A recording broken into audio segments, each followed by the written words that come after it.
à soi. Victoire Tuaillon. Dans ma voix, en fait, on entend de la sincérité et on entend peu d'affectation, en fait. Qui est un truc assez... qui est moi la ligne que je veux tenir dans ma vie et tout, d'être très... non pas brutale ou frontale et tout, mais d'un truc d'être authentique, en fait, d'être honnête. Et donc, vraiment, je fais attention à ma prononciation.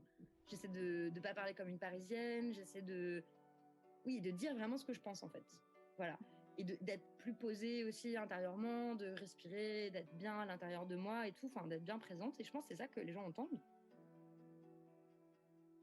Et moi, ma façon de parler a été insupportable pour beaucoup de gens. Quand j'étais petite, quand j'étais adolescente, quand j'étais jeune adulte et tout. Enfin, il se trouve que le podcast là, et la boîte dans laquelle je suis, Binge Audio, c'est le premier endroit où on m'a pas dit que j'étais insupportable. On m'a laissé parler. On m'a laissé avoir cette voix.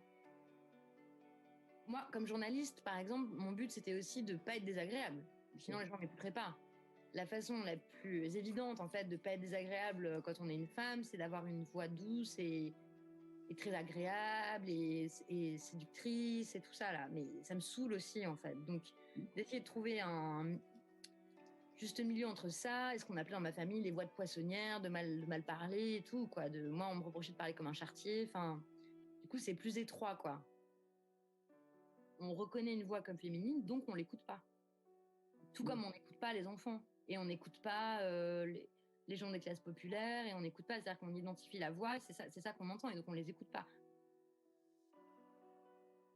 Et je crois que c'est aussi parce qu'on a besoin d'entendre des voix de femmes authentiques. Et moi, cette voix-là authentique, je l'entends chez certaines femmes.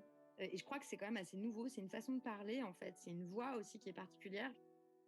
Cette façon-là de parler qui est plus déterminée, plus affirmée, qui fait plus de blagues aussi, qui dit des tas de trucs et tout, en fait, ça nous montre les unes les autres, ça nous ouvre des chemins, quoi, pour nos voix, pour nos façons de parler aussi. C'est tant de diversité, de personnalité, en fait. Il y a toutes sortes de voix.